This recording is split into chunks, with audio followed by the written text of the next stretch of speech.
A gun clicks in the silence of the executive floor. "Don't move or she dies!" The masked man screams, his weapon pressed against billionaire CEO Amelia Caldwell's temple. Her bodyguards freeze. Her assistants sob. Chaos erupts as armed mercenaries seal every exit. But in the corner, a janitor in a faded blue uniform does something no one expects. He whispers 6 words that make every kidnapper's blood run cold. "If you pull that trigger, you'll never leave this building." Before we dive into this incredible story, I want to invite you to stay with me until the very end, because what happens next will absolutely blow your mind. And please drop a comment telling me what city you're watching from. I want to see how far this story travels across the world. Now, let's begin.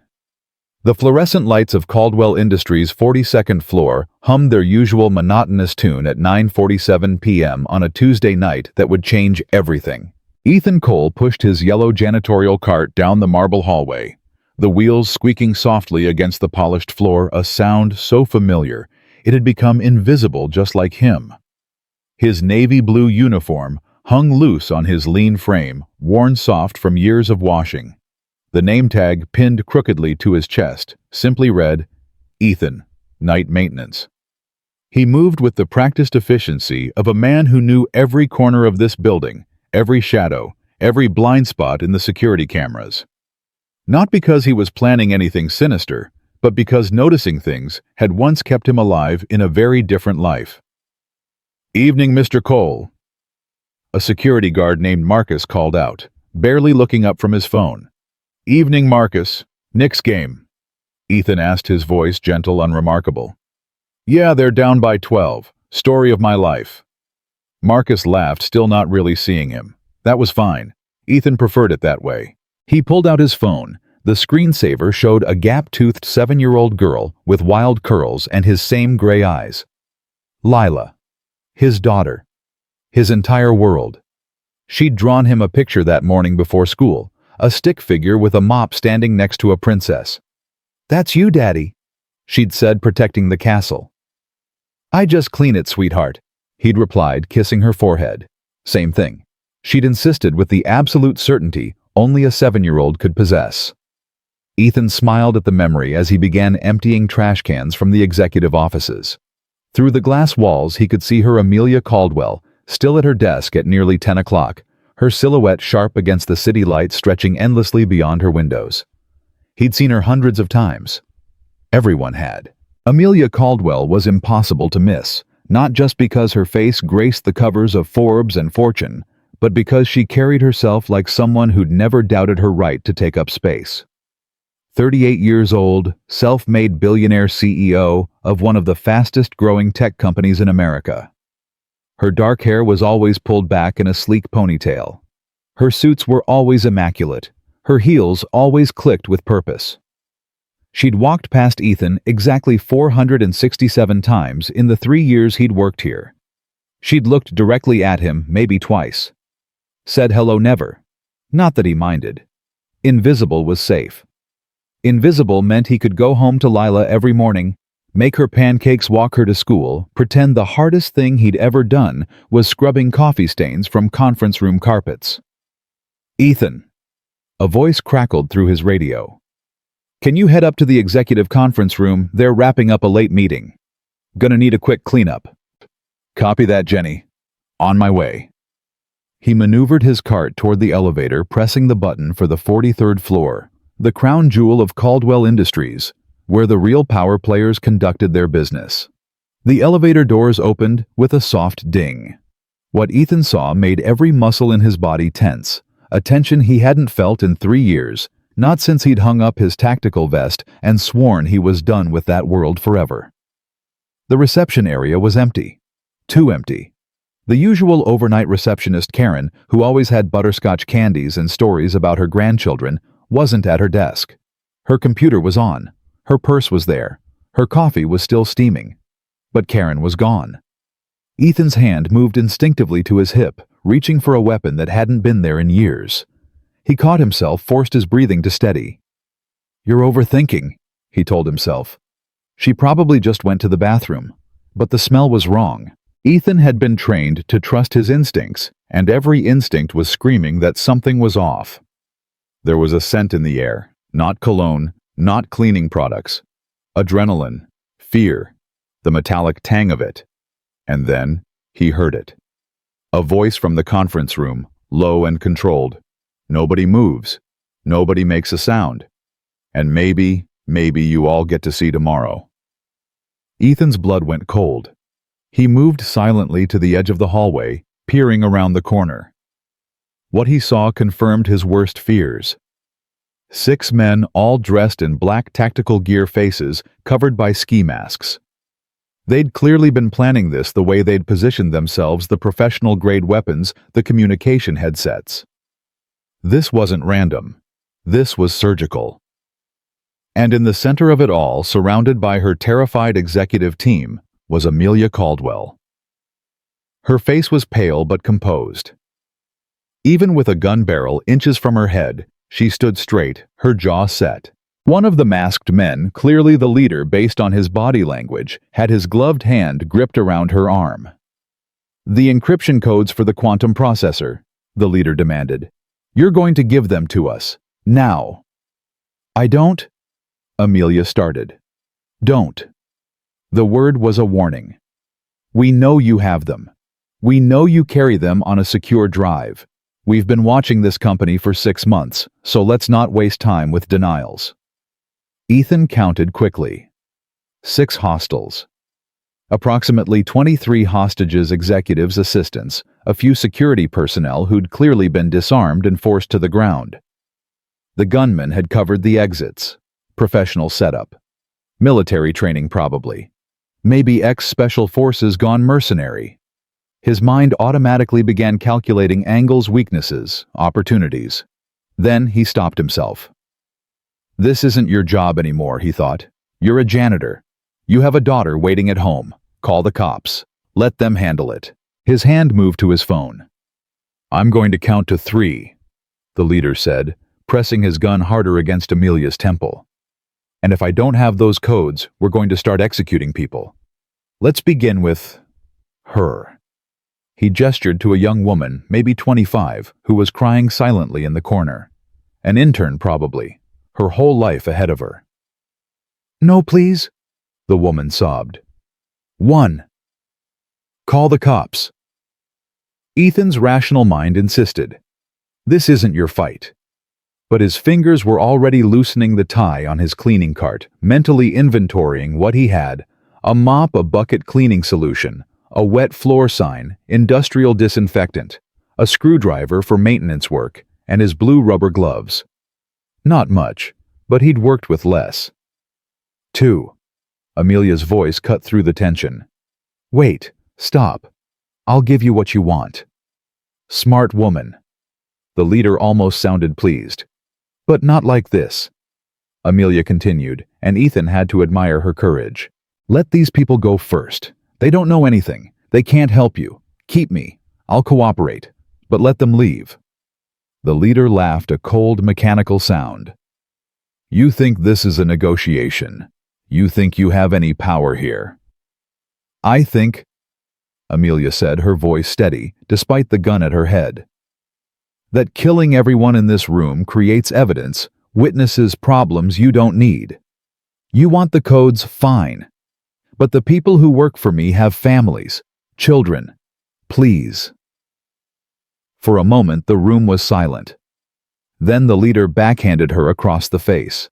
The sound of it echoed like a gunshot. Amelia stumbled, blood trickling from her split lip, but she didn't cry out. Around the room, people gasped, some screamed. The next person who speaks out of turn dies, the leader announced calmly. Am I clear? That's when Ethan made his decision. Not because Amelia Caldwell was a billionaire, not because she was important, but because in her eyes, even bleeding and afraid, he saw the same fierce protectiveness he felt every time he looked at Lila.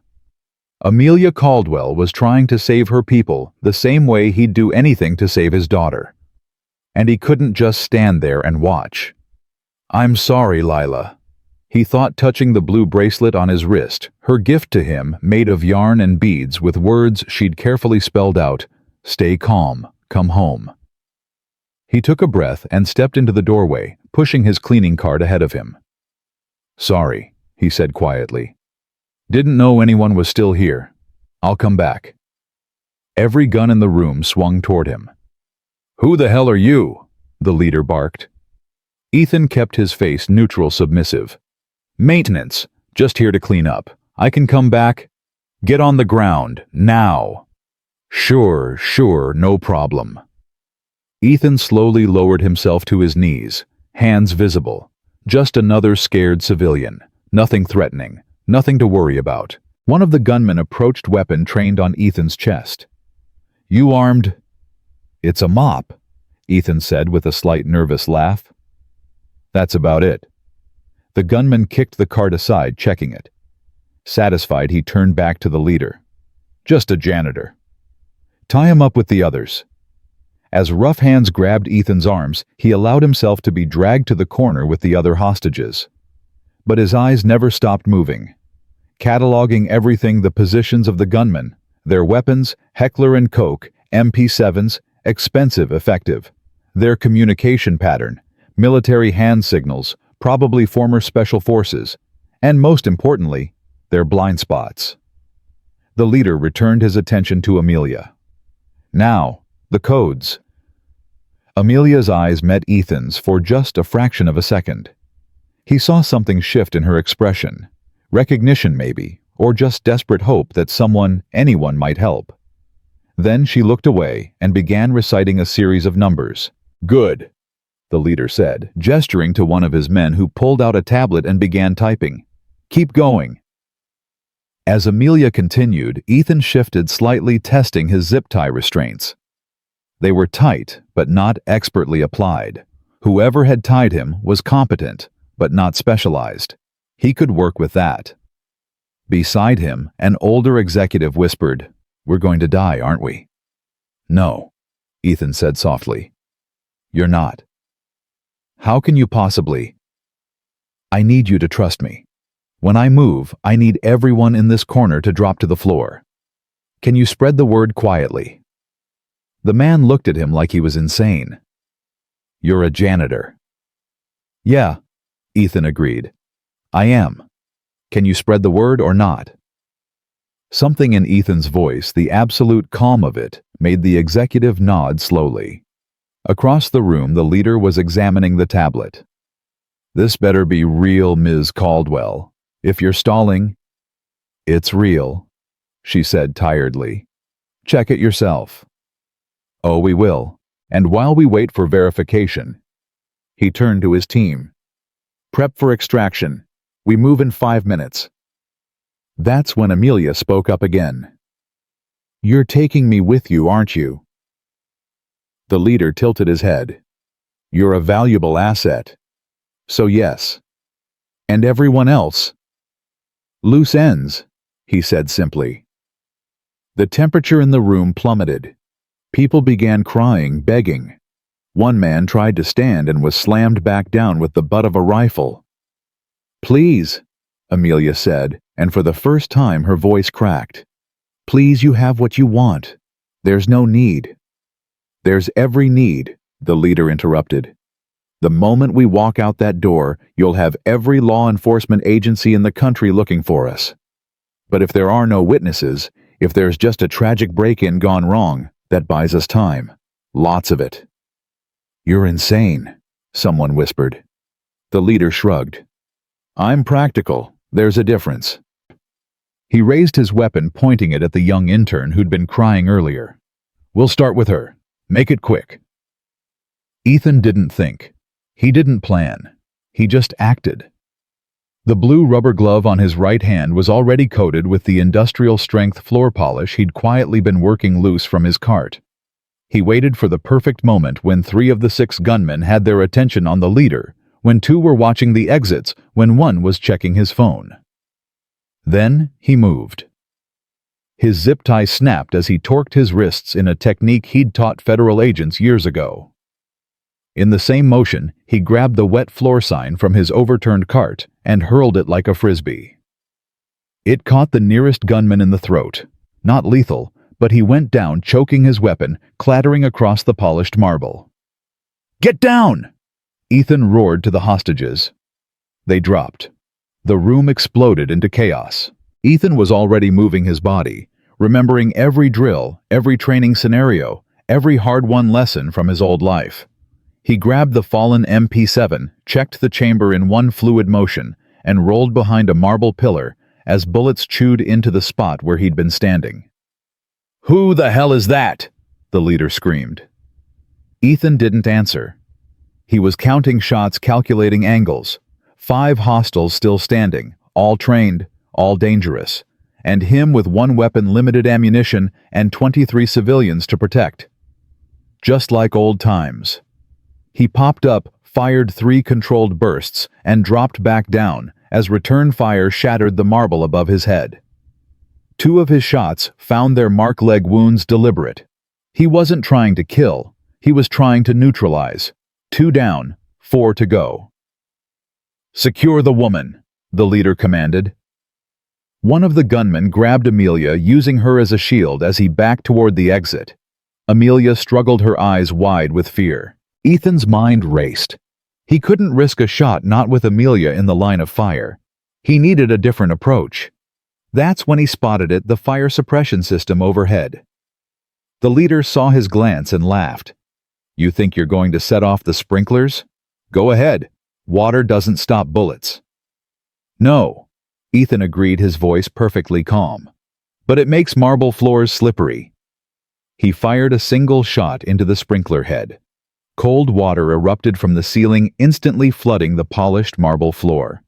And Ethan's earlier work, carefully spreading floor polish in strategic locations, while everyone had been distracted, turned the executive conference room into an ice skating rink.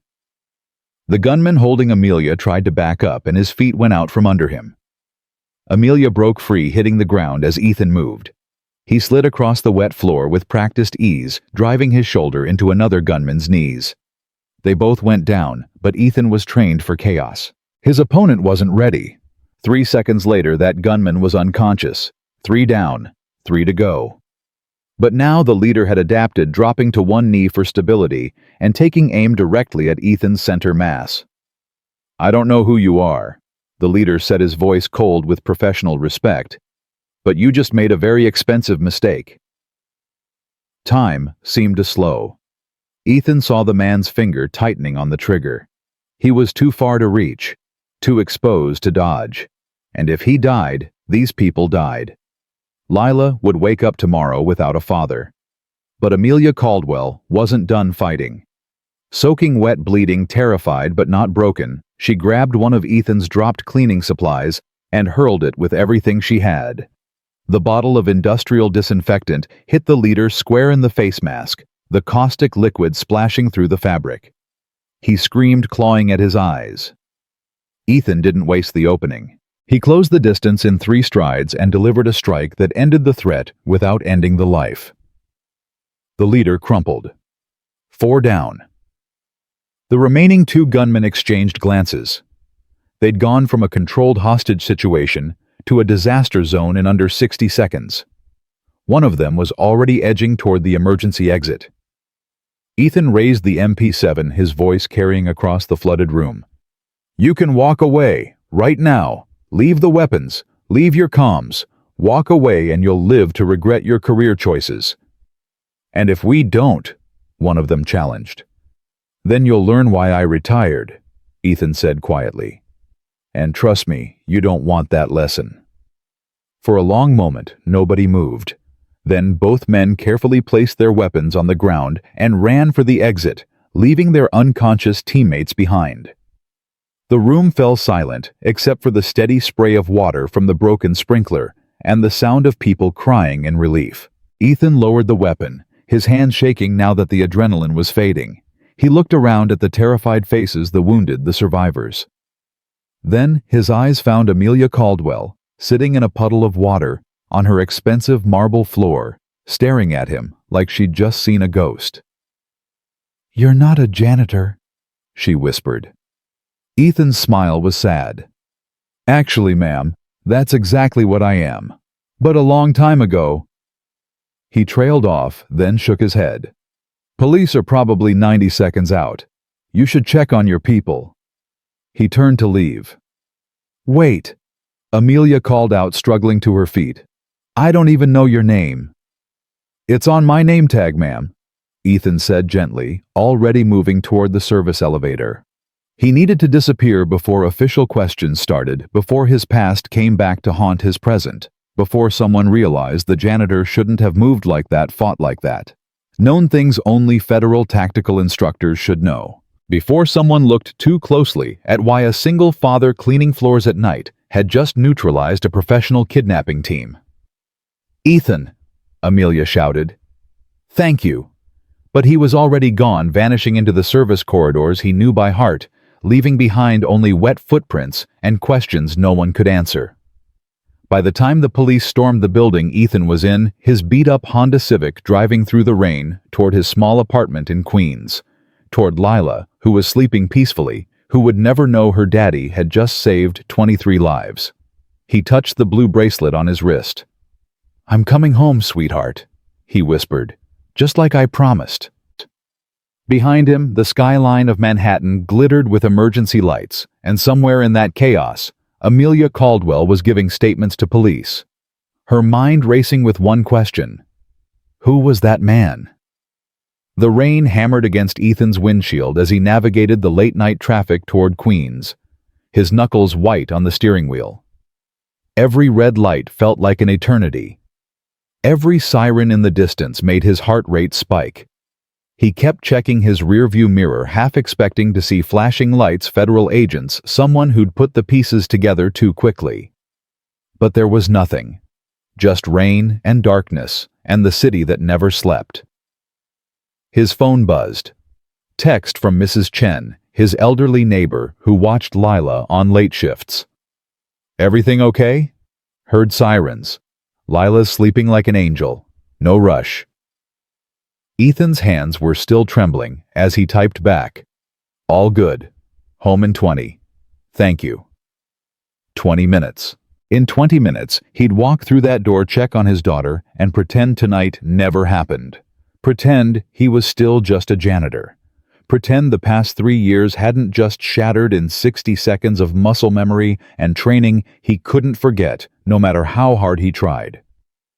Stay calm. Come home. He whispered, touching Lila's bracelet. His mantra. His promise. But calm was getting harder to hold on to. Across the city, Amelia Caldwell sat wrapped in a thermal blanket, despite the building's climate control, watching detectives photograph evidence and paramedics treat minor injuries. Her executive team had been escorted to various rooms for statements. The bodies of the unconscious attackers, now zip-tied and under guard, were being processed, and everyone kept asking her the same question. Ms. Caldwell, can you describe the individual who intervened? Detective Sarah Morrison, a sharp-eyed woman in her 50s with silver streaking through her dark hair, sat across from Amelia in what used to be a pristine conference room and was now a crime scene. I already told the first 3 officers, Amelia said, exhaustion bleeding into her voice. I know, and I'm asking again because nothing you've said makes sense. Morrison flipped through her notes. 6 armed mercenaries, professional-grade weapons, military-level coordination, and according to you and 17 witnesses, they were neutralized by a janitor armed with cleaning supplies. I know how it sounds. Do you? Morrison leaned forward. Because it sounds impossible. It sounds like someone with extensive tactical training. Special forces, federal agent, not someone who mops floors for minimum wage. Amelia's jaw tightened. I don't know what he was. I only know what he did. He saved 23 lives. Ethan Cole. Morrison read from a tablet. 42 years old, single father, daughter named Lila, age 7. He's worked night maintenance for Caldwell Industries for 3 years. Clean background check. No military service on record. No law enforcement history. No advanced training of any kind. She looked up. So either our records are incomplete or you're mistaken about what happened tonight. I'm not mistaken. Amelia's voice was steel. That man moved like he'd done this 1,000 times. The way he assessed the room, the way he controlled the situation. Detective, I've hired personal security teams that weren't that good. Morrison studied her for a long moment. What did he say to you before he left? Amelia closed her eyes, remembering. He said police were 90 seconds out, that I should check on my people, and when I asked his name, he said it was on his name tag. That's it. That's it. Then he vanished into the service corridors like he knew every inch of this building. Amelia opened her eyes. Can I ask you something, Detective? Go ahead. You're running his name through databases right now, aren't you? Federal databases? Looking for sealed records, classified information. Things that wouldn't show up on a standard background check. Morrison's silence was answer enough. When you find something, Amelia said quietly, I want to know. That man risked his life for mine. I deserve to understand why. Miles away, Ethan finally pulled into the parking lot of his modest apartment building. The rain had slowed to a drizzle. He sat in the car for a moment, forcing his breathing to steady, checking his reflection in the mirror.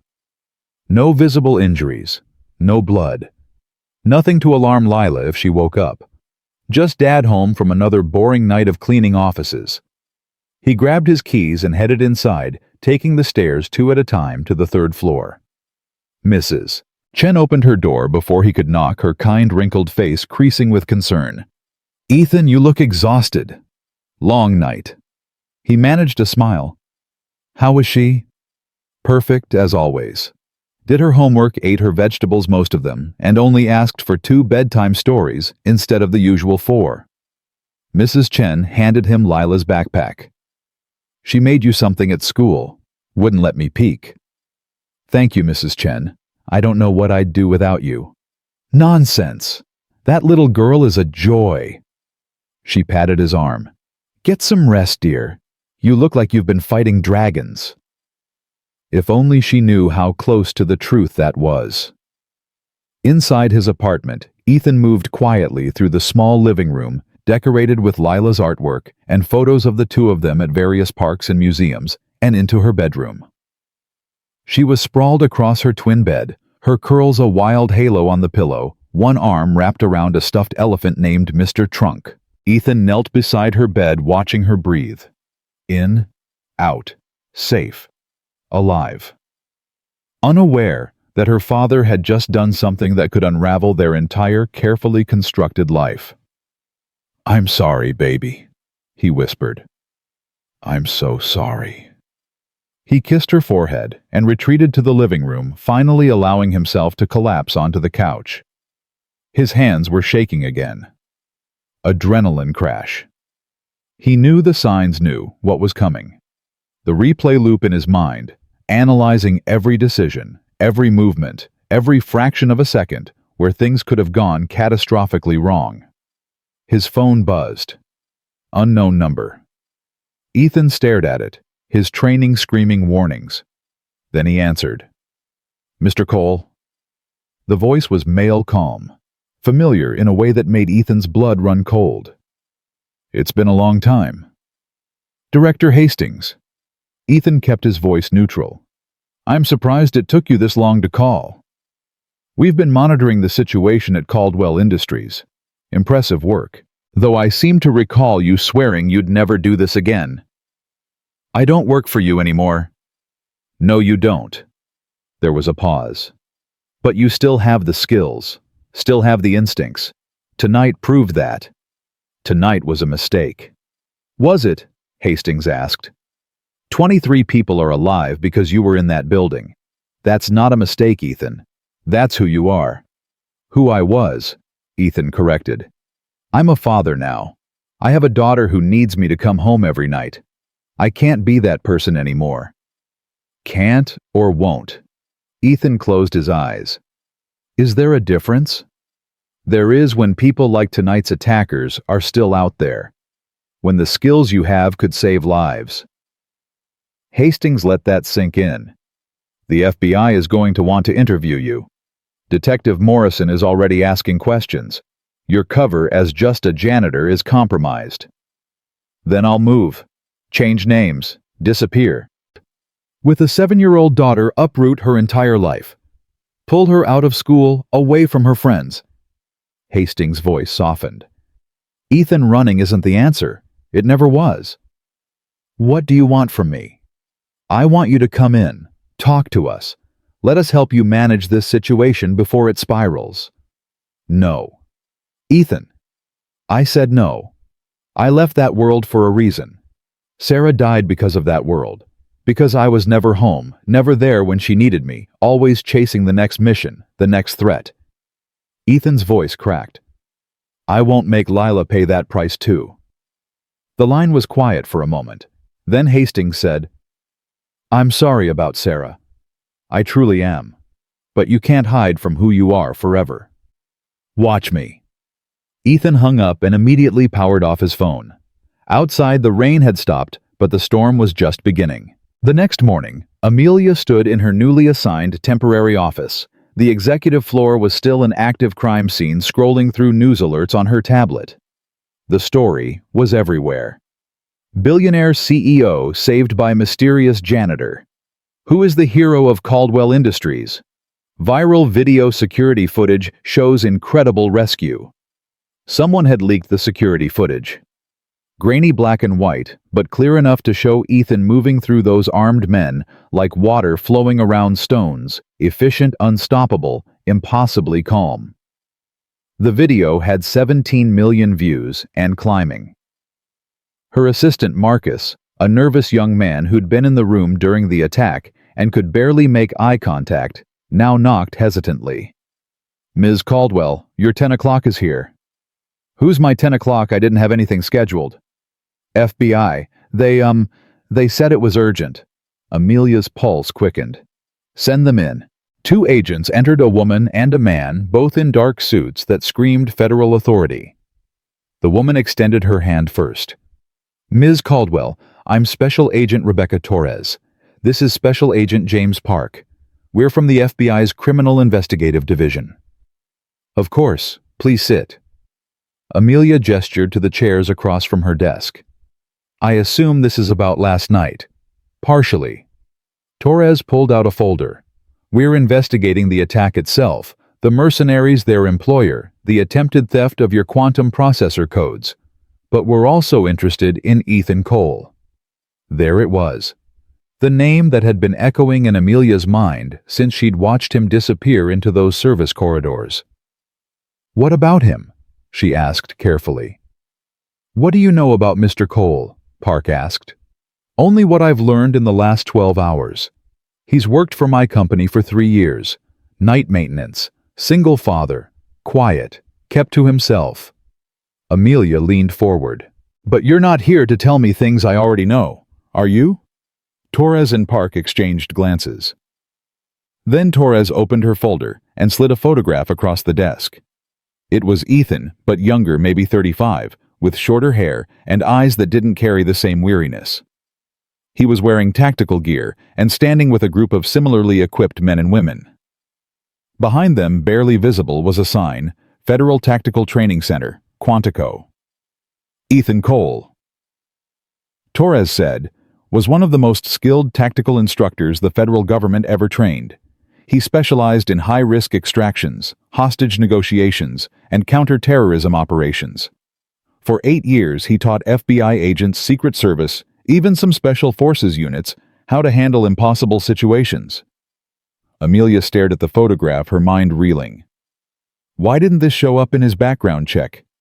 Because he requested his records be sealed when he left the program. It's rare, but not unheard of usually when someone's safety is at risk, or when they need to completely separate from their past work.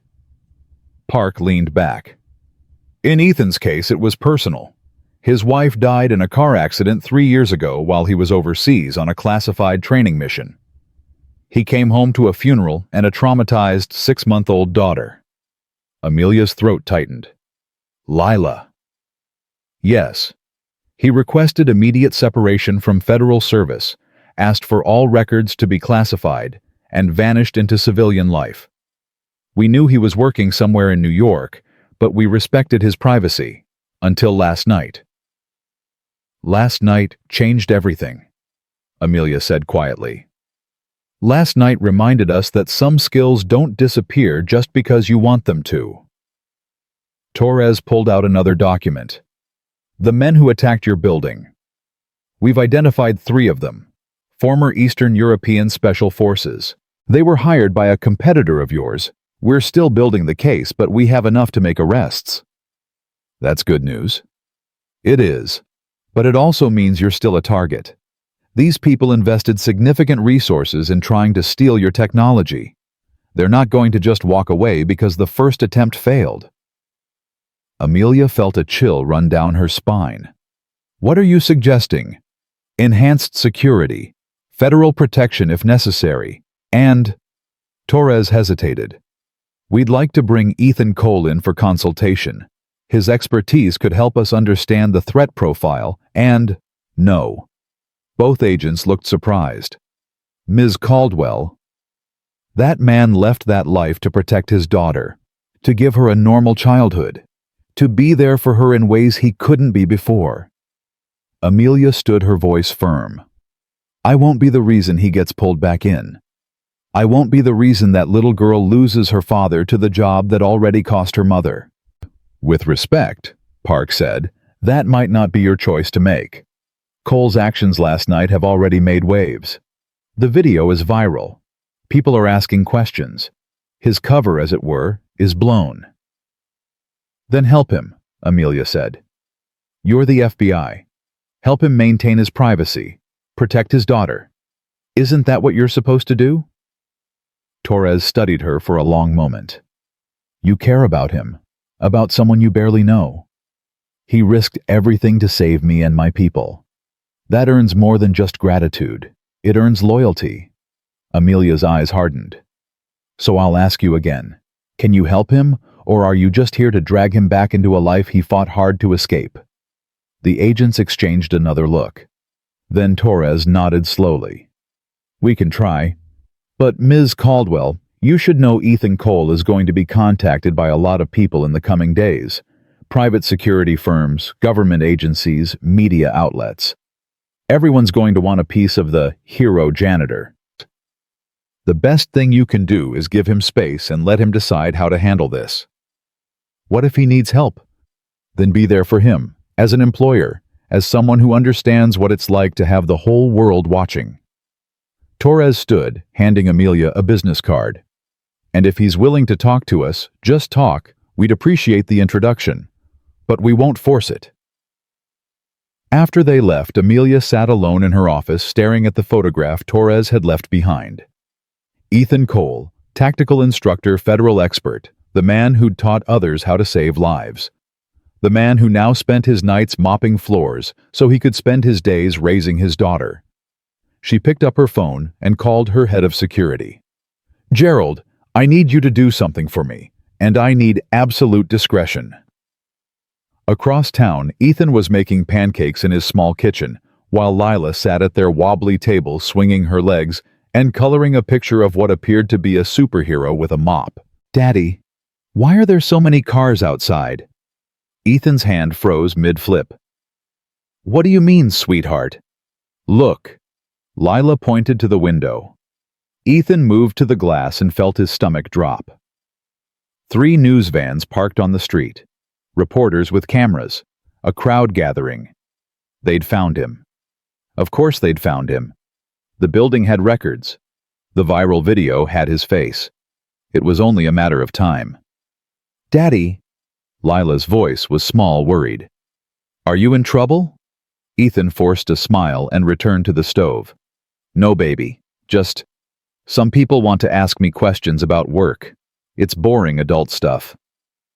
About last night, Mrs. Chen said there was an emergency. Something like that. He plated her pancakes, adding the smiley face made of blueberries she loved. But everything's okay now. I promise. A knock at the door made them both jump. Stay here, Ethan said, moving toward the entrance. He checked the peephole expecting reporters. Instead, he saw a woman in a business suit holding a briefcase flanked by two professional-looking security personnel. He opened the door a crack. "Can I help you?" "Mr. Cole, my name is Jennifer Hassan. I'm the general counsel for Caldwell Industries. Ms. Caldwell sent me." "I don't want to talk to anyone." She anticipated that, which is why I'm not here to ask you questions. I'm here to help. Hassan gestured to the growing crowd below. "May I come in? Just for 5 minutes. Then I'll leave if you want me to." Ethan hesitated, then stepped aside. Hassan entered quickly, her security team remaining in the hallway. She took in the modest apartment, the child's artwork on the walls, the breakfast on the table, Lila watching with wide eyes from her seat. "You must be Lila," Hassan said warmly. "Your daddy's told everyone at work what an amazing artist you are." Lila beamed. "Really? Really?" Hassan looked at Ethan. "Mr. Cole, I'll be brief. Ms. Caldwell is concerned about your privacy and your family's safety. The media attention is only going to intensify. We'd like to offer you and Lila temporary accommodations somewhere secure, private, away from cameras and questions, until this settles down." "I can't afford." "It's not a request for payment. It's a thank you for what you did." Hassan pulled out a folder from her briefcase. "We have a company apartment in a secure building in Brooklyn. 2 bedrooms, fully furnished, 24-hour security. You and Lila can stay there as long as you need. No cameras, no reporters, no questions." Ethan looked at his daughter, who was watching him with those trusting gray eyes that saw him as safety, as home, as everything she had left in the world. "Why?" he asked Hassan quietly. "Why would she do this?" Hassan's expression softened. "Because she knows what it's like to have your life turned upside down by circumstances beyond your control. And because she said, and I quote, 'That man gave me back my life. The least I can do is protect his.'" Ethan felt something crack in his chest, not breaking, but opening. A door he'd kept locked for 3 years, because trusting anyone, accepting help from anyone, meant admitting he couldn't do this alone. "Daddy." Lila climbed down from her chair and took his hand. "Are we going somewhere?" He looked down at her, at the blue bracelet on his wrist, at the life they'd built in this small apartment, where they'd learned to be a family of 2 instead of 3. Then he looked at the window, at the cameras pointed at their home, at the world that was no longer willing to let him stay invisible. "Yeah, sweetheart," he said softly. "We're going somewhere safe." "Will Mr. Trunk come too?" "Mr. Trunk goes everywhere you go. You know that." Lila smiled, then looked up at Hassan. "Do they have pancakes where we're going?" Hassan smiled back. "I'll make sure of it." As Ethan began packing their essential belongings, which wasn't much because they'd learned to travel light in their grief, his phone buzzed again, another unknown number. He almost ignored it, then saw the text preview. "This is Amelia Caldwell. I'm sorry for the intrusion, but I needed you to know you're not alone in this. Whatever you need, however I can help, just ask. You saved my life. Let me help protect yours." Ethan stared at the message for a long moment. Then, for the first time in 3 years, he let himself believe that maybe, just maybe, there were still good people in the world who understood that heroism wasn't about seeking glory, it was about showing up when it mattered most. And sometimes accepting help was just as brave as giving it. The secure apartment in Brooklyn turned out to be far more than Ethan had expected. Floor-to-ceiling windows overlooked the East River. The kitchen had marble countertops that gleamed under soft pendant lights, and Lila's new bedroom was twice the size of their entire living room back in Queens. She'd stood in the doorway hugging Mr. Trunk, her eyes wide with wonder. "Daddy, is this really ours?" "Just for a while, sweetheart," Ethan had said, setting down their duffel bags. "Until things calm down." That had been 4 days ago. Things had not calmed down. The viral video now had over 40 million views. News outlets were running 24-hour coverage dissecting every frame of the security footage. Social media had dubbed him the Janitor hero and Captain Mop. 3 book publishers had sent offers through Caldwell Industries' legal team. 2 movie studios were already in a bidding war for the rights to his story, a story they didn't even know. And every morning, Ethan woke up feeling like he was living someone else's life. He stood at the window now, coffee cooling in his hand, watching the sunrise paint the river in shades of gold and amber. Behind him, Lila was still asleep, her breathing soft and even. The apartment's security system showed green lights across the board. No reporters had found this location. No cameras pointed at these windows. They were safe. So why did he feel more exposed than ever? His phone buzzed. A text from Mrs. Chen. "Saw you on the news again. So proud. Lila's school called asking questions. I told them you'd moved temporarily. Hope that's okay." Ethan closed his eyes. Lila's school. Of course. He'd have to deal with that eventually. Explain to her teachers why photographers were camping outside their old building. Figure out how to give his daughter a normal life when nothing about this situation was normal. Another text, this one from Jennifer Hassan. "Ms. Caldwell would like to meet with you today. Her office 2 p.m. No pressure, no media, just a conversation. She understands if you decline." Ethan stared at the message. He'd been avoiding Amelia Caldwell for 4 days, despite her texts offering help, despite her providing this sanctuary. Because meeting her meant acknowledging what had happened, meant confronting the reality that his carefully constructed civilian life was crumbling. But he also knew he couldn't hide forever. He texted back, "I'll be there. Thank you."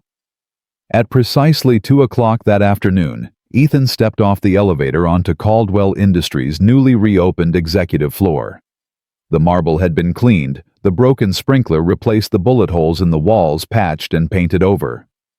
You'd never know a war had been fought here just days ago. Except everyone who saw him knew. Employees stopped mid-conversation to stare. A young woman actually gasped. A man whispered to his colleague, pointing. Ethan kept his eyes forward, his expression neutral, but he felt every gaze like a weight pressing down on his shoulders. "Mr. Cole." Marcus, Amelia's assistant, appeared at his elbow, looking both awed and terrified. "Thank you for coming. Ms. Caldwell is waiting in her office. And, thank you. For what you did. I was in that room. You saved my life." Ethan met his eyes. "You're welcome. How are you holding up?" Marcus blinked, clearly not expecting the question. I'm in therapy now, having nightmares, but I'm alive to have them so." He managed a weak smile. "This way, please." Amelia's office was understated compared to what Ethan had expected. Yes, there were awards on the walls and a view that probably cost more than most people's houses. But the desk was covered with actual work reports, prototypes, sticky notes with handwritten reminders. This was a woman who did things, not just manage them. She stood when he entered, and Ethan saw the fading bruise on her cheekbone where the kidnapper had struck her. She'd covered it with makeup, but he'd seen enough injuries to recognize the shadow underneath. "Mr. Cole." She extended her hand. "Thank you for coming." "It's just Ethan." He shook her hand, noting the firm grip, the calluses on her palm. Not just a boardroom executive then, someone who worked with her hands. "Then it's just Amelia." She gestured to a chair. "Please sit. Can I get you anything, coffee, water?" "I'm fine, thank you." They sat in the kind of silence that precedes important conversations, both of them sizing each other up, trying to figure out how to navigate this strange new dynamic between someone who saved a life and someone whose life was saved. Amelia spoke first. "I've been trying to figure out how to thank you. What words could possibly be adequate for what you did? And I've realized there aren't any." "You don't need to thank me." "Yes, I do. You risked your life. You put yourself between armed killers and 23 people you didn't even know. You saved us." Her voice cracked slightly. "You saved me." Ethan looked away, uncomfortable. I did what anyone would have done. No. The word was sharp. No, you didn't. Anyone else would have hidden, would have called the police and prayed. You moved like... She stopped, choosing her words carefully. The FBI told me about your background, about who you were before. Ethan's jaw tightened. I asked for that to be sealed. They didn't violate your privacy. They told me the minimum, that you were federal law enforcement, that you left to protect your daughter. That's all I know. That's all I need to know. Amelia leaned forward. But it made me understand why you've been avoiding me. Why you disappeared. You don't want this attention. You want to go back to being invisible. I want to go back to being a father, Ethan corrected quietly. That's all I am now. All I want to be. I understand that, and I want to help you get there. She pulled out a folder. Which is why I'm offering you something I hope you'll consider. Ethan tensed. I'm not coming back to work for you. If this is about... It's not a job offer. Not in the way you think. Amelia opened the folder. Ethan, my company has a problem. We've always had security, but what happened last week exposed serious vulnerabilities. Not in our technology, in our people, our protocols, our entire approach to safety. We thought money could buy protection. We were wrong. You need better security contractors. I need someone who understands that security isn't about intimidation or firepower. It's about prevention awareness, empowering people to protect themselves. She slid a document across the desk. I'm creating a new position, Director of Human Risk and Security Reform. The job isn't to be a bodyguard or carry a weapon. It's to redesign how we think about safety from the ground up. Training programs, emergency protocols, creating a culture where everyone from executives to maintenance staff knows how to recognize threats and respond appropriately. Ethan picked up the document, scanning it. The salary made his eyes widen. The benefits package could change Lila's entire life. Private school, college fund, health care that didn't make him choose between rent and medicine. This is generous, he said carefully, but I'm not qualified for... You're the most qualified person I've ever met, Amelia interrupted. You taught federal agents how to handle crisis situations. You've forgotten more about security than most experts will ever learn. And more importantly, you understand the human element. You didn't just neutralize threats, you protected people. There's a difference. There's also my daughter to consider. This kind of position would mean long hours travel potentially, flexible schedule, work from home when needed. Lila's school schedule takes priority. No travel unless you choose to. And I'm including a provision for a full-time nanny if you want one, or childcare stipend if you don't. Amelia's expression softened. Ethan, I'm not trying to pull you away from your daughter. I'm trying to give you a career that lets you be present for her while using the skills you have to make others safer. Skills you clearly can't ignore anyway.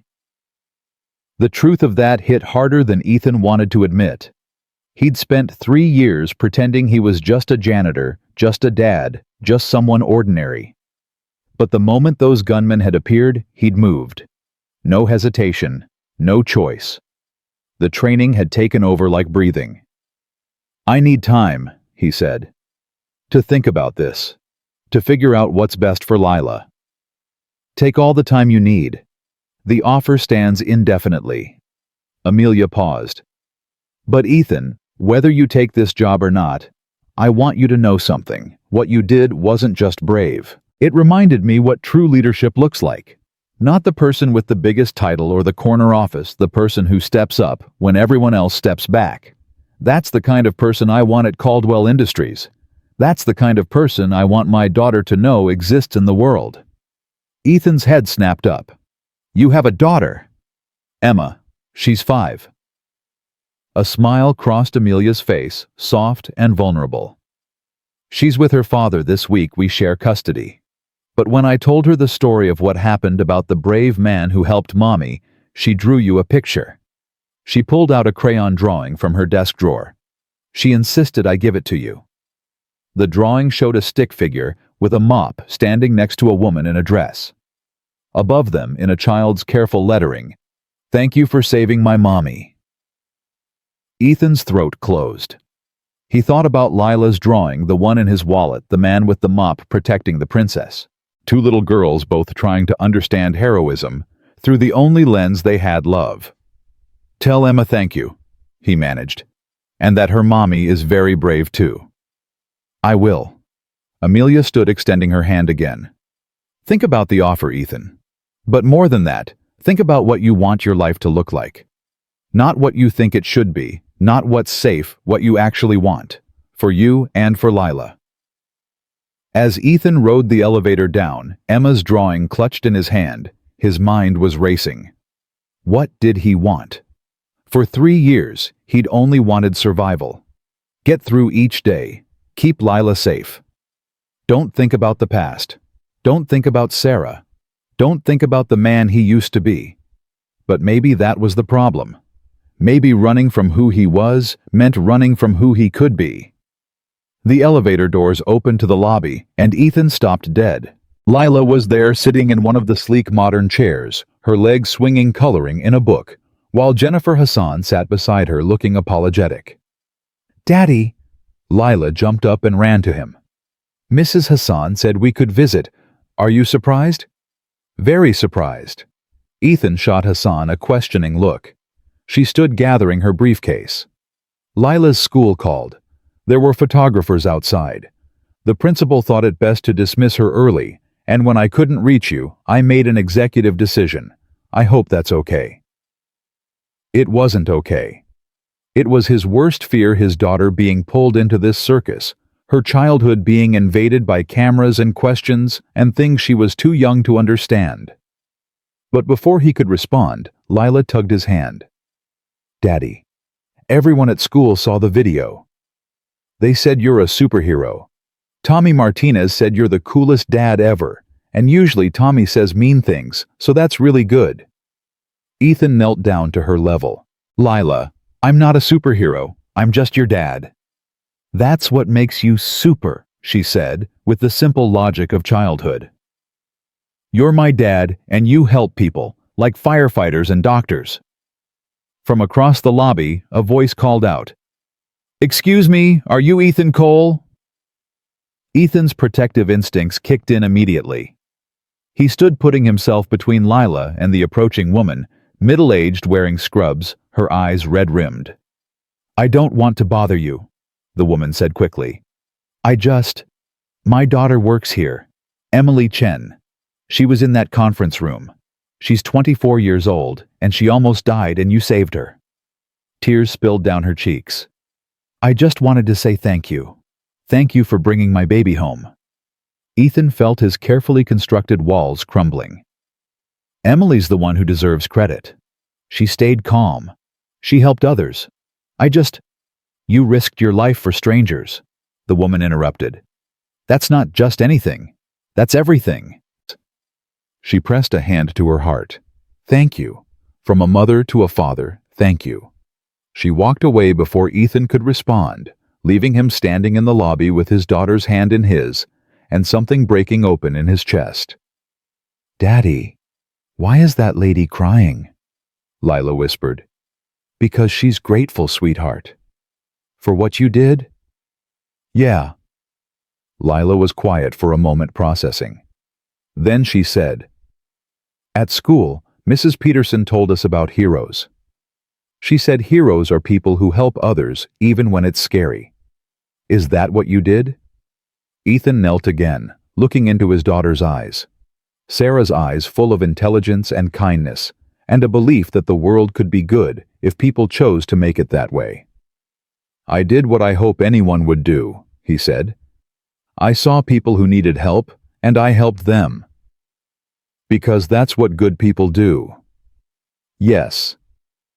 "Then I want to be good like you," Lila said seriously. "When I grow up, I want to help people too." And in that moment, Ethan realized something he'd been too afraid to acknowledge.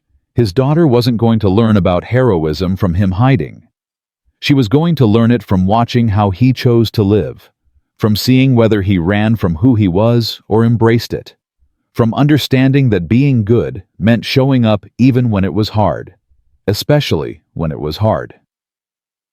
That evening, back in the Brooklyn apartment, Ethan sat at the dining table with Amelia's job offer spread out in front of him. Lila was in her room supposedly doing homework, but probably drawing more pictures of stick figure heroes. His phone rang.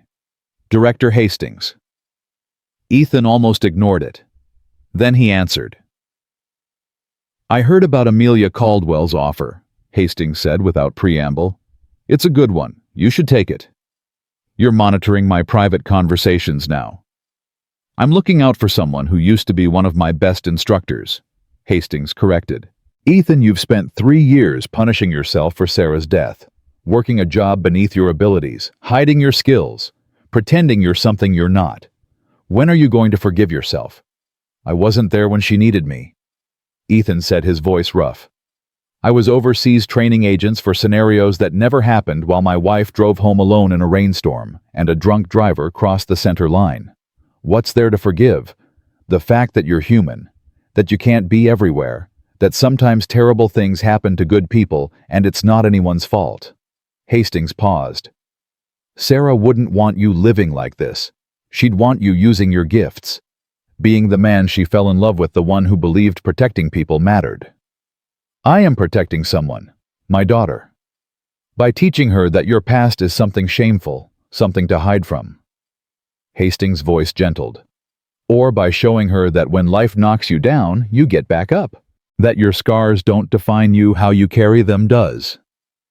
After Hastings hung up, Ethan sat in the silence, the city lights flickering through the windows like distant stars. He thought about Sarah, about the last conversation they'd had before he'd left for that training mission. "Go save the world, hero," she'd said, kissing him goodbye, while cradling baby Lila. "We'll be here when you get back." But she wasn't, and he'd spent 3 years believing that if he'd just been there, just stayed home, just chosen differently, she'd still be alive. Except he couldn't change the past. He could only choose what came next. Ethan picked up his phone and typed a message to Amelia. "I'd like to discuss the position further. Can we meet tomorrow? And I have one condition. Whatever I do, however I help my daughter, comes first. Always." The response came within seconds. "Always. That's not a condition, that's a requirement. Breakfast 9 a.m. I'll bring coffee." Ethan smiled despite himself. "Deal." He walked to Lila's room and found her exactly as predicted, surrounded by drawings of stick figures helping other stick figures. One showed a man in a janitor uniform standing between danger and people. Another showed the same man in a suit teaching others. A third showed him holding a little girl's hand with a sun shining overhead, and the word happy spelled out in careful letters. "Which one's real daddy?" Lila asked, looking up. "Which one are you?" Ethan sat on the edge of her bed, gathering his daughter into his arms. "All of them, sweetheart. I'm a dad. I'm someone who helps people. I'm someone who's still figuring things out. People aren't just one thing. Like how I'm a kid and an artist and also really good at math." "Exactly like that." Lila snuggled against him. "I'm glad you helped those people.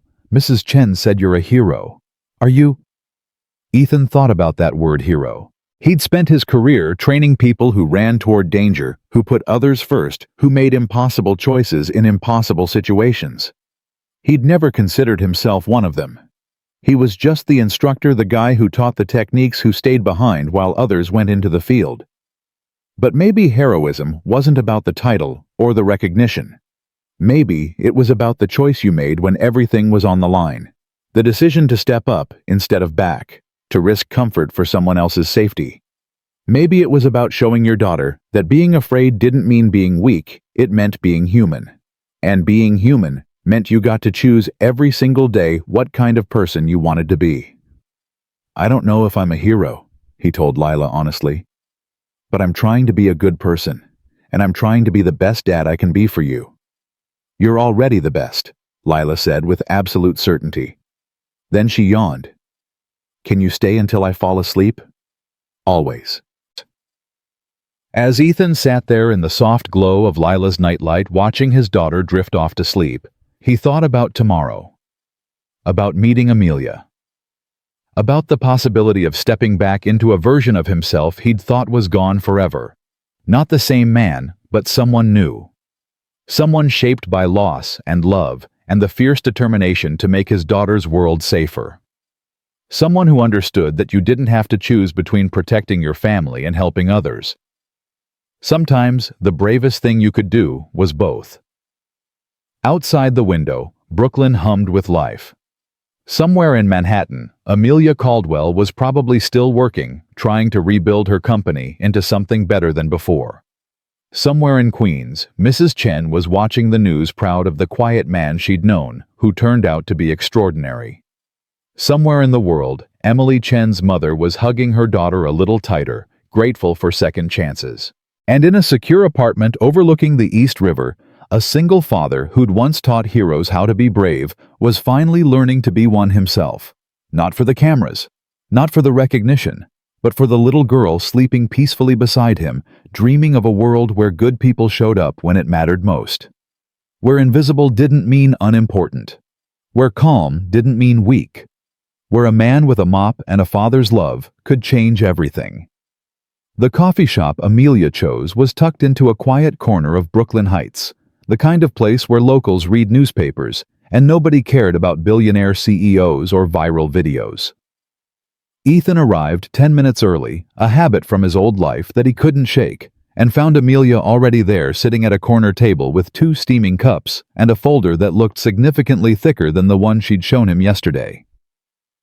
She stood when she saw him, and Ethan noticed she wasn't wearing the power suit and heels. Instead, she had on jeans, a simple sweater, and minimal makeup that didn't quite hide the exhaustion around her eyes. This wasn't CEO Amelia Caldwell.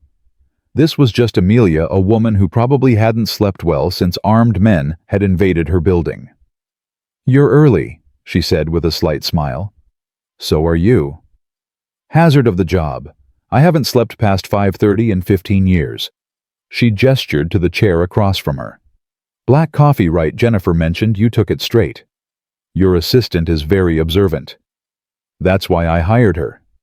Amelia waited until he sat before continuing. "Thank you for coming. I wasn't sure you would." Ethan wrapped his hands around the warm cup. "I wasn't sure either, but my daughter drew a picture last night, me teaching people how to help each other. And I realized she sees things more clearly than I do sometimes. Kids have a way of doing that." Amelia's expression softened. "Emma asked me yesterday why bad people wanted to hurt Mommy. I didn't know how to explain corporate espionage and industrial theft to a 5-year-old, so I told her sometimes people make wrong choices because they want things that aren't theirs. She said we should teach them to share better." Despite everything, Ethan laughed. If only it were that simple. "Right."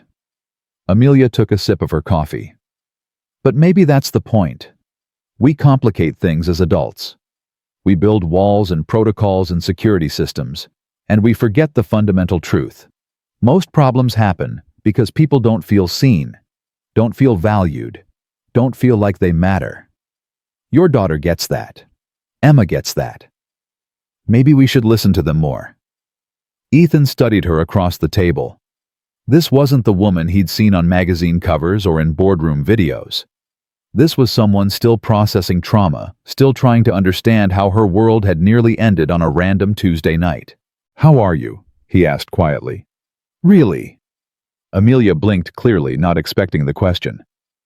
I don't know.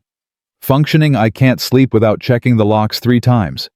I nearly had a panic attack yesterday when someone dropped a book in the conference room. My therapist says it's normal. PTSD takes time to process. But I'm the CEO. I'm supposed to be strong, unshakable. I'm supposed to... She stopped, pressing her fingers to her eyes. "Sorry. You didn't come here to listen to me fall apart." "Actually, I think that's exactly why I came." Ethan leaned forward. "Amelia, you had a gun to your head. You watched people you care about face death. You were struck, threatened, traumatized. Being strong doesn't mean pretending that didn't happen. It means acknowledging it did and choosing to keep going anyway. Is that what you did after your wife? The question hung in the air between them. Ethan's first instinct was to deflect, to change the subject, to retreat behind the walls he'd built. But something about the way Amelia was looking at him, not with pity or curiosity, but with genuine understanding, made him answer honestly. No, he admitted. I ran. I buried everything. The grief, the guilt, the person I used to be. I told myself I was protecting Lila, but really I was protecting myself from feeling anything. It took 3 years and one impossible situation to realize you can't outrun who you are. You can only decide what you do with it. Amelia nodded slowly. That's what this job offer is really about, isn't it? Not just security reform. You're asking me to figure out what I do with what happened. I'm asking both of us to figure that out. Ethan gestured to the folder. So tell me what you're really proposing. Not the official job description, what you actually want to build. Amelia opened the folder, and Ethan saw pages of handwritten notes, sketches, ideas, scrawled in the margins. This wasn't a corporate initiative drafted by lawyers and HR. This was personal. When I started Caldwell Industries 12 years ago, she began, I was 26 years old with a computer science degree and an idea for quantum processing that everyone said was impossible. I worked 100-hour weeks. I slept in my office. I sacrificed everything for success. And I got it billions of dollars industry recognition power. She looked up. But somewhere along the way, I forgot the human element. My employees became assets. Security became insurance policies. Everything became data points and risk assessments. Until someone actually got hurt, Ethan said. Until 23 people nearly died because I prioritized profit margins over proper safety protocols. Because I hired security guards who looked impressive but had no real training. Because I created a culture where a maintenance worker couldn't speak up if they saw something wrong, they'd just get fired for wasting executive time. Amelia's voice carried both pain and determination. I don't want to run that company anymore. I want to build something better. She pulled out a document labeled Invisible Heroes Initiative and slid it across the table. Ethan scanned the contents, his eyebrows rising as he read. The program was ambitious, hiring veterans who struggled to find civilian work, single parents who needed flexible schedules, overlooked workers who had skills that didn't fit traditional corporate molds. But more than that, it was about restructuring the entire company culture. Emergency response training for every employee, mental health resources, mentorship programs, creating pathways for people like the night janitor, like who he used to be, to have voices, opportunities, respect. This is extensive, Ethan said. This is going to cost millions. Your board will never approve it. I control 62% of voting shares. The board approves what I tell them to approve.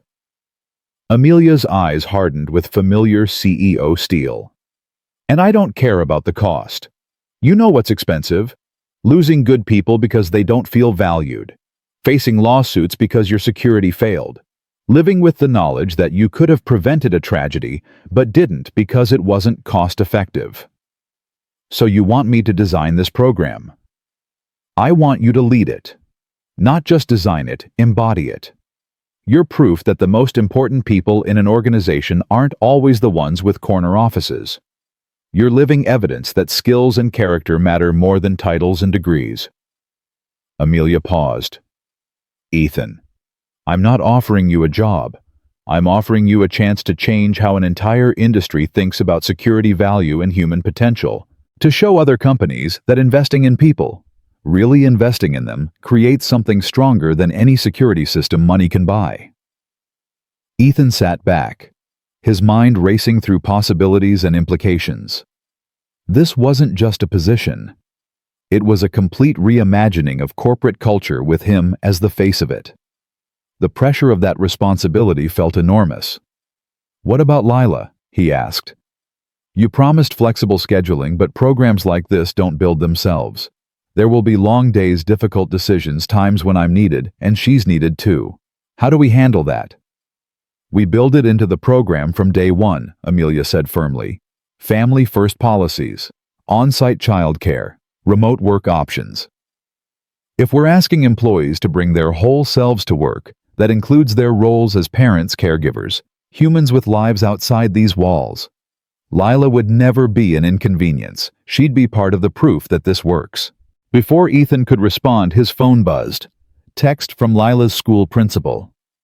Mr. Cole, we need to discuss media presence outside school grounds. Can you call when available? Ethan's jaw tightened. He showed Amelia the message. She frowned. That's unacceptable. Jennifer, can you? She stopped, realizing her assistant wasn't there. Then she pulled out her own phone and made a call. Gerald, it's Amelia. I need security detail at PS 234 in Brooklyn. Discreet but effective. There are photographers harassing a 7-year-old, and I want it stopped. Yes, now. Thank you. She hung up and met Ethan's surprised look. Gerald runs my personal security team. They're actually competent, unlike the corporate guards we had before. They'll make sure Lila can get to and from school without cameras in her face. You don't have to. Yes, I do. Because if you're going to work with me, your family's safety and privacy are my responsibility. Not as a favor, as a requirement. Amelia's expression softened. Ethan, I have resources. Let me use them to make this transition easier for you and Lila. It's the least I can do. Ethan wanted to argue, to insist he could handle it himself, to maintain the independence he'd clung to for 3 years. But he thought about Lila trying to walk into school while photographers shouted questions. About her classmates treating her differently because her dad was suddenly famous. About the childhood he wanted her to have slipping away because he was too proud to accept help. Okay, he said quietly. Thank you. They spent the next hour discussing details, salary, benefits, start date, the specific goals for the first 90 days. Amelia had clearly thought through every aspect, but she listened to Ethan's input. Modified plans, based on his experience, treated him like a partner rather than an employee. It felt strange and right in equal measure. As they were finishing, a young man approached their table hesitantly. Excuse me, are you Ethan Cole? Ethan tensed, but the man quickly raised his hands in a placating gesture. I'm not a reporter, I swear. I'm David. I work at the non-profit down the street. We help at-risk youth. I just wanted to say, man, what you did was incredible. You have no idea how many of our kids saw that video and realized you don't need superpowers to make a difference. You just need courage and skills and the willingness to help. He pulled out a business card. If you ever want to come talk to them, share your story, teach them anything, we'd be honored. No pressure, no strings. Just thank you for showing them what real heroism looks like. He left before Ethan could respond, the business card sitting on the table between them. Amelia smiled. See, it's already starting. You're inspiring people. I'm terrifying people is what I'm doing. That video shows me fighting armed mercenaries with cleaning supplies. Not exactly a message I want kids learning. Confront dangerous situations with mops. That's not the message they're getting, Amelia said gently. They're learning that ordinary people can do extraordinary things, that you don't have to be rich or powerful or have the perfect background to matter, that someone who cleans floors can be just as heroic as someone who sits in a boardroom. She gestured to the business card. David's right. You're showing them what courage looks like. And maybe when you're ready, that could be part of this initiative too. Mentorship programs, youth outreach, teaching the next generation that their circumstances don't define their potential. Ethan picked up the card, turning it over in his fingers. One step at a time, he said. First, I need to figure out how to be this person you think I am. You already are that person. You just need to stop fighting it. They walked out of the coffee shop together into bright morning sunshine. The city hummed around them, cars honking, people rushing to work, street vendors calling out their wares. Normal life continuing despite everything that had changed. Amelia's phone rang. She checked it and grimaced. Board member, I should take this. Go ahead. I need to call Lila's school anyway. As Amelia stepped aside to handle her call, Ethan dialed the principal. Mrs. Robertson answered on the second ring. Mr. Cole, thank you for calling back. I want to assure you first that Lila is perfectly fine. She's in class right now, happy and engaged. But we do need to address the media situation. I understand. I've arranged for security to help manage that. That's appreciated, but there's another matter. Some parents have expressed concern about the attention Lila's presence might bring. They're worried about their own children's safety and privacy with photographers around. Ethan felt his stomach drop. Are you asking me to pull her out of school? No, absolutely not. But I want you to be aware of the situation. There's going to be a PTA meeting tomorrow night, and your name will likely come up. Some parents are supportive. They think you're a hero. Others are anxious. I thought you might want to address their concerns directly. The thought of standing in front of a room full of judgmental parents made Ethan's skin crawl. But the thought of Lila facing consequences for his actions was worse. I'll be there, he said. Thank you. And Mr. Cole.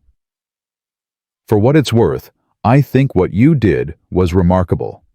Lila's lucky to have a father like you.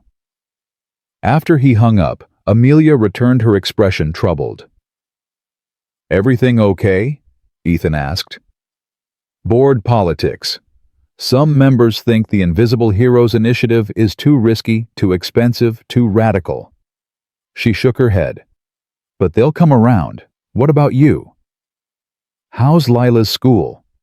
Ethan explained the situation, the PTA meeting, the concerned parents. Amelia listened, then said, Would you like me to come with you? Show them that this isn't just about a viral video. It's about creating real change, real opportunities. Sometimes people are less afraid when they understand the bigger picture. You don't have to. Ethan, if we're going to be partners in this initiative, that means supporting each other. Besides, I'm a parent too. I know exactly how terrifying and judgmental those PTA meetings can be. She smiled wryly. At least when they're criticizing you, they'll give me a break. Despite his anxiety, Ethan laughed. Deal.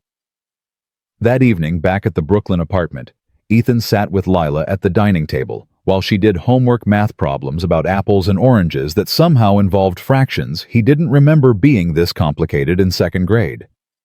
Daddy, why were there people with cameras at school today? Lila asked, not looking up from her worksheet. Ethan had known this conversation was coming. He just wished he had better answers. Because sometimes when people do something that gets attention, other people want to know more about them. The people with cameras are reporters. They tell stories. About you. About what happened at Ms. Caldwell's building. Lila frowned, erasing a number. Tommy's mom said you're famous now. Are you? I don't know if famous is the right word. More like, people know who I am when they didn't before. Do you like it? The question was so direct, so innocent, that Ethan had to pause and consider his honest answer. No, he admitted. I don't like people taking pictures or asking questions or treating me differently. But I'm grateful people are safe. Does that make sense? Lila nodded seriously. Like when I had to give my presentation about butterflies. I didn't like everyone staring at me, but I was happy they learned about monarchs. Exactly like that. Ethan smiled, marveling at how his daughter could distill complex emotions into simple truths. Lila, tomorrow night, I have to go to a meeting at your school. Some parents are worried about the cameras and attention. I need to talk to them, help them understand everything's going to be okay. Will they be mad at you? Some of them might be nervous or confused, but I'm going to do my best to answer their questions. Lila set down her pencil and looked at him with those serious gray eyes. Daddy, you saved people. Anyone who's mad about that is silly. It's not silly to be worried about keeping kids safe. That's actually really important. But you keep people safe. That's what you do. Lila's voice carried the absolute conviction only a 7-year-old could muster. You should tell them that. Tell them you're not scary, you're helpful. Like when you helped me learn to ride my bike, or when you helped Mrs. Chen carry groceries, or when you saved Ms. Caldwell. Ethan pulled his daughter into a hug, feeling his throat tighten. When did you get so wise? I learned from my daddy, she said, squeezing him back. He's really smart, and brave, and good at pancakes. The next evening, Ethan walked into PS 234's cafeteria with Amelia beside him.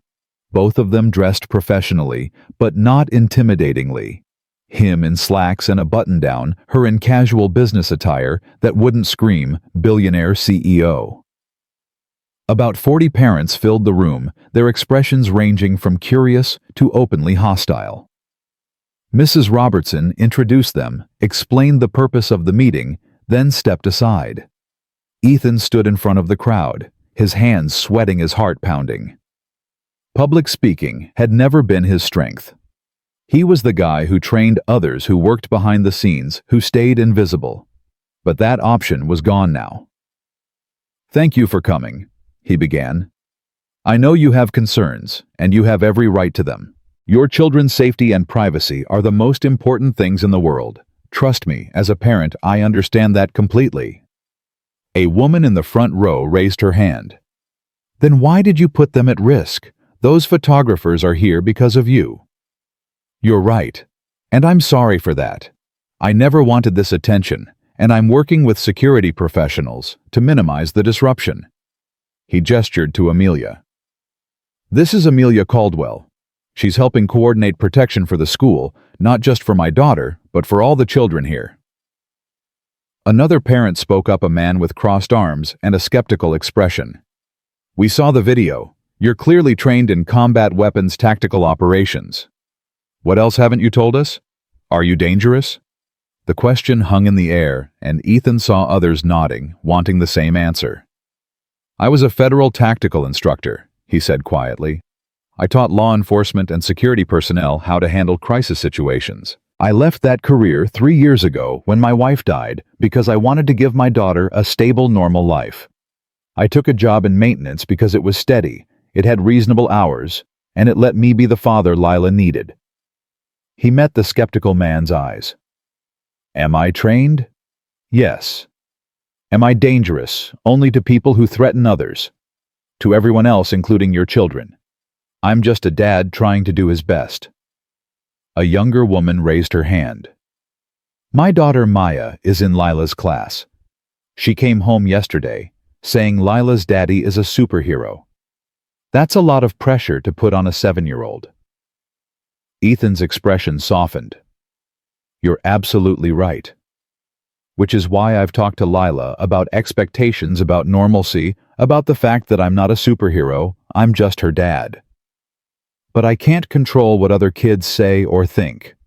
All I can do is try to minimize the disruption and hope that eventually this attention fades and we can all go back to normal. What if it doesn't fade? Someone called from the back. What if those cameras stay? What if your presence here continues to impact our children? Before Ethan could respond, Amelia stepped forward. If I may, she said, her voice carrying the authority of someone used to boardrooms and negotiations. I understand your concerns because I share them. I have a 5-year-old daughter, and if I thought Mr. Cole's presence endangered any child, I wouldn't be here. But the truth is, the media attention isn't about violence or danger, it's about heroism. About an ordinary person doing extraordinary things to protect others. And yes, that's uncomfortable. Yes, it's disruptive. But is the lesson we want to teach our children that, when someone does something brave, we ostracize them? Or do we show them that communities support each other, especially when circumstances are difficult? The room was quiet. Parents exchanging glances. Maya's mother spoke again, her voice softer now. What happens if there's another situation? Another emergency? Ethan answered honestly. Then I'll do whatever it takes to keep people safe, including your children. But I pray that day never comes. I pray the most dangerous thing I face is helping with the school bake sale. A few parents chuckled at that. Mrs. Robertson stood. If I may add something, Lila Cole is one of the kindest, most thoughtful students I've had in 20 years of teaching. She helps other children she shares without being asked, and she treats everyone with respect. Those qualities don't appear by accident. They're taught by parents who embody them. She looked at Ethan. Whatever Mr. Cole did in his past, what I see is a devoted father raising a remarkable child. That's who he is in my classroom. That's who deserves our consideration. One by one, parents began nodding. Not all of them, some still looked skeptical, worried, unconvinced. But enough that the tension in the room began to ease. As the meeting wrapped up, several parents approached Ethan, some to express support, others to ask questions, a few to simply say they hoped things worked out. Maya's mother shook his hand and said her daughter thought Lila was lucky to have a brave dad, which made Ethan's eyes sting with unexpected emotion. Walking to the parking lot afterward, Amelia touched his arm. "You did well in there. I felt like I was drowning. Welcome to leadership. That feeling never fully goes away, you just get better at swimming." She smiled. "But seriously, Ethan, the way you spoke to those parents with honesty and humility, that's exactly what this initiative needs. Authenticity, real human connection. Not corporate speak or polished presentations, but genuine truth." Ethan looked back at the school, at the building where his daughter spent her days learning and growing and becoming whoever she was meant to be. "I just want her to have a normal childhood," he said quietly. "Normal is overrated," Amelia replied.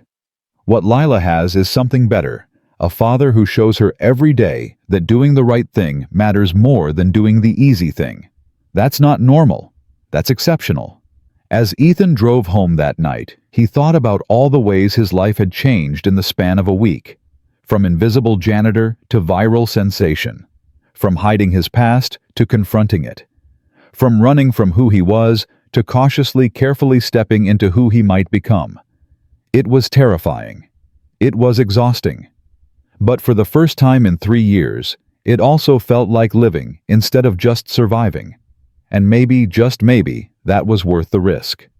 6 months later, Ethan stood in the main lobby of Caldwell Industries, watching workers install a bronze sculpture that made his chest tighten with emotion he couldn't quite name. The sculpture was simple, a wet floor sign rendered in gleaming metal, mounted on a marble pedestal. Engraved at its base were words he'd spoken without thinking on that chaotic night that changed everything. "Calm doesn't mean weak. Invisible doesn't mean unimportant." "It's perfect," Amelia said, appearing at his elbow with 2 cups of coffee, a ritual they'd developed over countless early morning meetings. "The dedication ceremony is set for tomorrow. Press employees, some of the people who were in that conference room. They all want to be here." Ethan accepted the coffee, still staring at the sculpture. "I'm not sure I can do this. Stand up there and give a speech about heroism when I still feel like I just got lucky." "Luck doesn't disarm 6 armed mercenaries with cleaning supplies," Amelia said dryly. "But I understand the hesitation.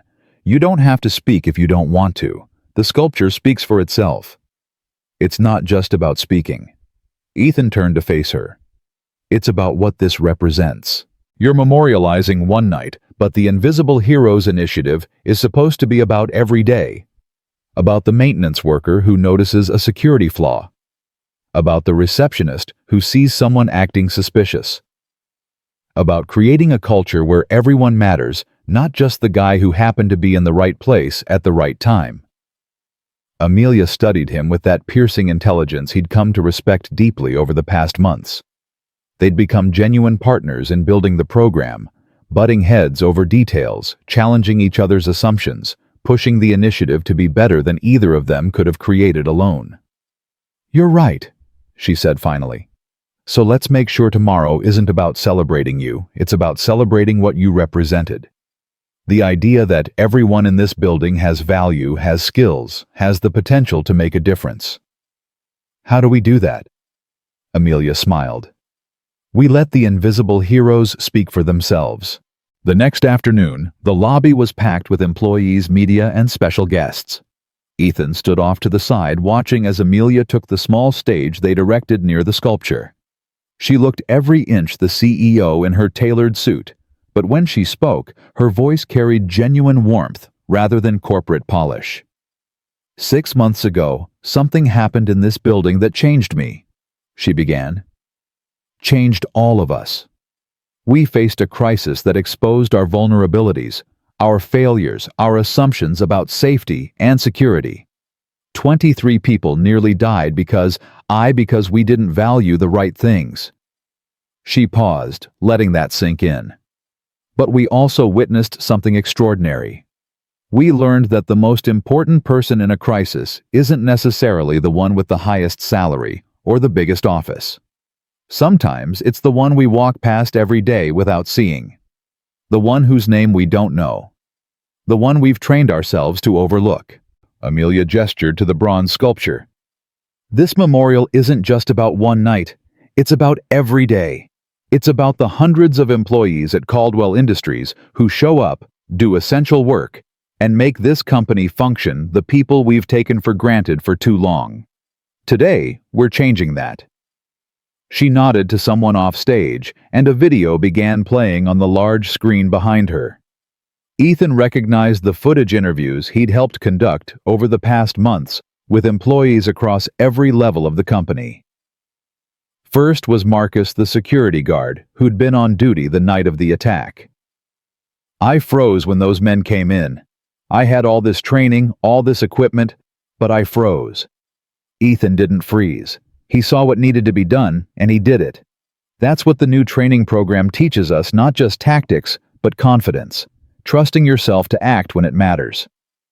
Next was Karen, the overnight receptionist, who'd been tied up during the attack. For years I felt invisible at this company, like my job didn't matter because I wasn't in tech or development. But the new initiative showed me that everyone matters. Now I'm part of the security awareness team teaching other employees what to look for, how to report concerns. I'm not invisible anymore. Then, Emily Chen, the young woman who'd nearly been executed. I have nightmares still. Therapy helps.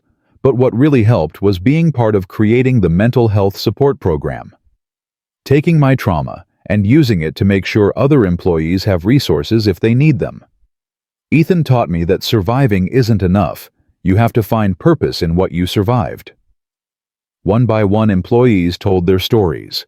The single mother in accounting who'd been promoted to the Finance Safety Oversight Committee. The veteran in the mailroom who now led active shooter response training. The intern who'd developed the company-wide emergency communication app. Each person Amelia had once walked past without seeing, now empowered to lead, to contribute, to matter. When the video ended, Amelia spoke again.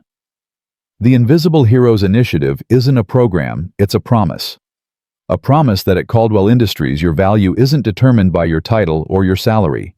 It's determined by your character, your skills, your willingness to show up and make a difference. And today, I want to introduce the person who embodies that promise, our Director of Human Risk and Security Reform, Ethan Cole. The applause was deafening as Ethan reluctantly stepped onto the stage. He'd never gotten comfortable with the attention, the recognition, the way people looked at him now. But he'd learned to channel that discomfort into purpose. Thank you. He said, his voice quiet, but carrying through the microphone. But I'm not the hero of this story. The heroes are the people you just saw, the ones who took their fear and turned it into action. The ones who decided that surviving meant more than just staying alive. The ones who chose to build something better. He looked out at the crowd and found the faces that mattered most. Mrs. Chen, who'd driven in from Queens because she refused to miss this. Jennifer Hassan, who'd become not just a colleague, but a friend. Detective Morrison, who'd closed the case against the mercenaries and told Ethan he'd made her job both harder and easier harder because he'd acted outside protocol, easier because he'd saved lives. And there in the front row sat Lila. She was wearing her favorite purple dress and holding Mr. Trunk, her eyes shining with pride as she watched her daddy speak to a room full of people. Beside her sat Emma Caldwell, Amelia's daughter, the two girls having become fast friends through playdates that Amelia and Ethan scheduled between meetings. My daughter taught me something important. Ethan continued, his voice softening. She taught me that being good isn't about grand gestures or viral moments. It's about showing up every day and trying to help. It's about seeing people who feel invisible and reminding them they matter. It's about using whatever skills you have, whether that's coding or cleaning, or just being kind to make the world a little bit safer, a little bit better. He gestured to the bronze sculpture. This wet floor sign represents a moment. But what we're building here, what all of you are building, that's a movement. A movement that says everyone deserves to be seen, valued, protected. Not because of what they do for a living, but because they're human beings who matter. The applause this time felt different, not celebratory, but affirming, like a collective agreement that yes, this was the world they wanted to build. After the ceremony, as the crowd mingled and media conducted interviews, Ethan found himself cornered by a familiar face. Director Hastings, looking older, but still carrying that sharp federal authority. "Impressive work, Cole," Hastings said, shaking his hand. "You've built something special here." "What are you doing in New York?" Ethan asked, "seeing how one of my best instructors is handling civilian life." Hastings smiled, "And wondering if you'd consider consulting on a new federal training program. Not field work, just curriculum development, sharing what you've learned here about empowering everyday people to recognize and respond to threats." Ethan didn't answer immediately. 6 months ago, he would have refused instantly, too afraid of being pulled back into that world. But 6 months of working with Amelia had taught him that you could engage with your past without being consumed by it. "Consulting only," he said finally. "Limited hours, and my daughter's schedule comes first. Wouldn't have it any other way." Hastings extended his hand again. "Welcome back, Ethan. On your terms this time." As Hastings walked away, Amelia appeared with both girls in tow, each holding juice boxes and looking pleased with themselves. "Daddy, Emma and I have been talking," Lila announced with the seriousness only a 7-year-old could muster. "We want to start a club at school." "What kind of club?" Ethan asked, kneeling to their level. "The Helper Club," Emma chimed in. "Where kids learn how to help other kids, like if someone's sad, or if someone falls down, or if someone's being mean. We want to teach kindness," Lila added, "just like you taught the grown-ups about safety." Ethan looked up at Amelia, who was trying not to laugh. "Did you put them up to this?" "Absolutely not. They came up with it entirely on their own during the reception." Amelia's expression softened. "Though I did tell them I thought it was a brilliant idea." Daddy, can we start the club?" Lila's eyes were wide with hope. Ethan pulled his daughter into a hug. "I think that's the best idea I've heard all day. You'll have to talk to Mrs. Robertson about it. Get permission, maybe find a teacher to sponsor it." "We can do that," both girls said in unison, then ran off to discuss their plans, leaving the two adults alone. "They're going to change the world," Amelia said quietly. "They already are," Ethan replied, "just by being them." They stood there for a moment, watching the girls, watching the employees, mingling around the bronze sculpture, watching something new take shape in a building that had once represented corporate distance and hierarchy. "I got an interesting call yesterday," Amelia said. "Forbes wants to do a cover story on the Invisible Heroes Initiative. They're calling it a revolutionary approach to corporate culture." "Are you going to do it?" "Only if you agree to be interviewed too. This is your program as much as mine." Ethan shook his head. "It's not about me. It never was." "That's exactly why it works," Amelia said. "Because you genuinely believe that. You're not interested in credit or recognition, you're interested in impact. That authenticity is what makes people trust this initiative." Before Ethan could respond, Emily Chen approached them, her mother beside her. The older woman, the one who'd thanked him in the lobby months ago, was holding a wrapped package. "Mr. Cole, Ms. Caldwell, I'm sorry to interrupt," Emily said, "but my mom wanted to give you something." Mrs. Chen. Emily's mother, not his neighbor. Mrs. Chen, though the coincidence of the name had become a running joke, stepped forward, tears in her eyes. "You gave me my daughter back," she said simply. And Emily told me what you're building here, this program that helps people heal and find purpose. I wanted to contribute. She handed the package to Ethan. I'm a seamstress. It's what I do. Ethan carefully unwrapped the package and found a beautifully embroidered banner. On it was the wet floor sign symbol, surrounded by words in elegant script, Invisible Heroes Initiative, where everyone matters. It's for your office, Mrs. Chen explained. So you remember why you do this work, so everyone who sees it remembers they matter. Ethan's throat was too tight to speak. He managed a nod, and Amelia stepped in smoothly. It's beautiful, Mrs. Chen. Thank you. We'll hang it with pride. As the afternoon faded into evening, the crowd gradually dispersed. Employees returned to their work or headed home. Media packed up their equipment. Amelia left to take Emma to her father's house for the week, and Ethan found himself alone in the lobby with Lila standing in front of the bronze sculpture that somehow captured everything and nothing about who he was. Daddy. Lila tugged his hand. Are you sad? No, sweetheart, not sad, just thinking. About Mommy. Ethan looked down at his daughter, surprised. They talked about Sarah, but Lila didn't bring her up often. When she did, it was usually because something important was happening. Yeah, he admitted. I was thinking she'd be proud of you, of who you're becoming. Would she be proud of you too? Ethan knelt down, looking into those gray eyes that were so much like Sarah's. I don't know. I hope so. I'm trying to be the person she believed I could be. Lila thought about this with the gravity children apply to big concepts. Then she wrapped her arms around his neck and whispered, I'm proud of you. You help people. You help me. You're the best daddy ever.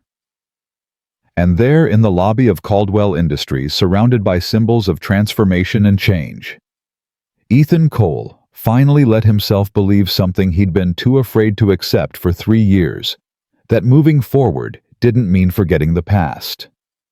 That healing didn't require erasing the pain. That he could honor Sarah's memory not by hiding who he was, but by becoming the best version of himself for Lila, for the people who depended on him, for himself. Come on, sweetheart, he said, standing and taking her hand. Let's go home. Can we get ice cream on the way? Absolutely. As they walked toward the exit, Ethan glanced back one more time at the sculpture.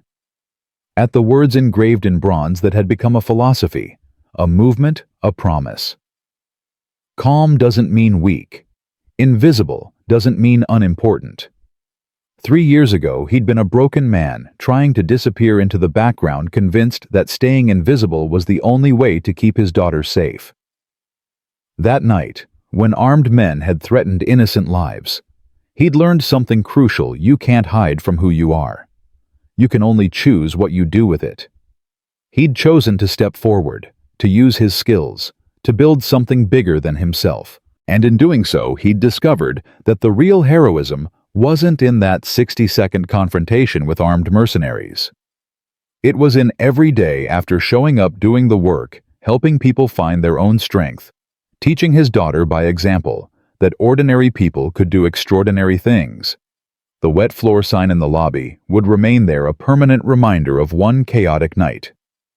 But the real legacy wasn't bronze and marble. It was in the employees who now felt valued and empowered. In the single parents who'd been given opportunities they'd never imagined. In the veterans who'd found purpose again. In the kids at PS 234 who'd started a helper club because 2 7-year-old girls believed kindness could change the world. It was in every person who'd been invisible and was now seen. 1 year after the attack, Caldwell Industries had become a case study in corporate transformation. Dozens of companies had reached out asking how to implement similar programs. Ethan had been invited to speak at conferences, consult with Fortune 500 companies, even testify before Congress about workplace safety and employee empowerment. He'd turned down most of it, because the work that mattered wasn't in boardrooms or hearing rooms. It was in the daily interactions with employees who were learning they had value. It was in the training sessions where he taught people not just how to respond to emergencies, but how to prevent them through awareness and communication. It was in the quiet moments when someone thanked him for seeing them, for believing in them, for giving them a chance. And it was in the evenings when he picked Lila up from school, helped her with homework, listened to her excited reports about the Helper Club's latest project, and tucked her into bed, knowing that she was growing up, understanding something essential, that your worth wasn't measured by your title, or your bank account, or your viral moments. It was measured by how you treated people when nobody was watching. By whether you helped or walked past. By the choice you made every single day to be the kind of person who made the world a little bit better.